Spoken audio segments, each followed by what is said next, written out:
से एक गांव में मीन नाम की एक विधवा औरत रहती थी। रहने के लिए छोटा सा घर था। 2 बच्चे थे, शायद एक 5 साल का और दूसरा 3 साल का था। मीना का पति बहुत मेहनती था। वो मीना को किसी चीज की कमी महसूस नहीं होने देता था। कैसी भी हालतों में साथ नहीं छोड़ता था। कैसी भी परिस्थिति हो, दोनों साथ मिलकर सामना करते थे। पर कौन जाने किस पर कौन सा अनर्थ कब आ जाए।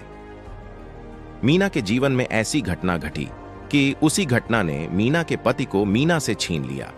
मीना को पति के गुजरने के बाद ऐसा लगने लगा कि मैं जिंदा तो हूं, पर मुझ में जान नहीं है।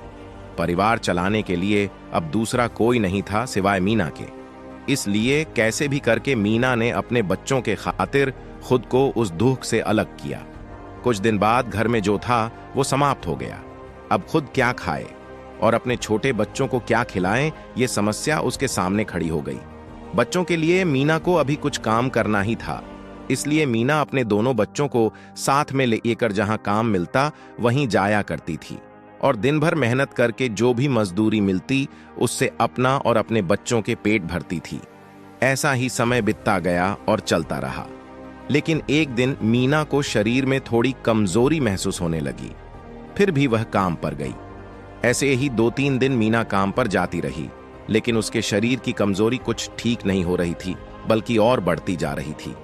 ऐसे में काम पर जाना मीना के लिए कठिन हो गया। मीना बहुत चिंतित रहने लगी। अगर काम पर नहीं गईं तो मेरे बच्चे भूखे मर जाएंगे।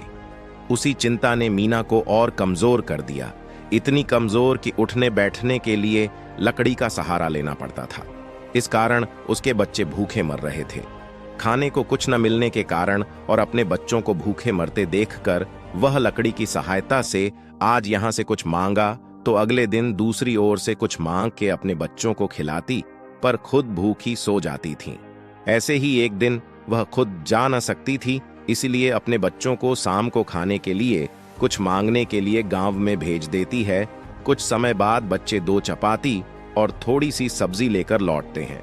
2 चपाती से 3 जन कैसे तृप्त होंगे, इसलिए वे 2 चपाती दोनों बच्चों को खिला देती हैं। बरसात का समय था।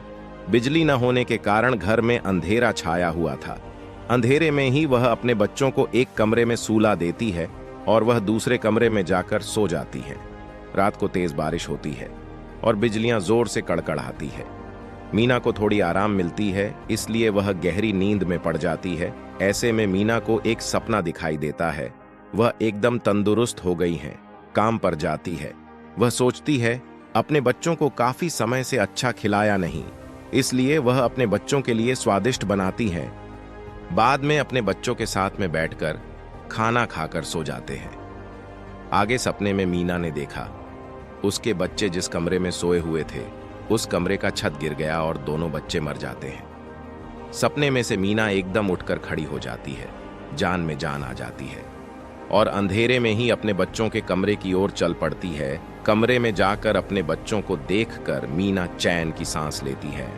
उसी समय मीना को शरीर में ज्यादा कमजोरी महसूस होती है, जिससे वह नीचे गिर जाती है और फिर वहां से उठ ही नहीं पाती है। चैन की सांस मीना की सांस ले लेती है। इस तरह से दोनों बच्चे असुरक्षित और अनाथ हो जाते हैं और उनका देखभाल करने वाला कोई नहीं होता।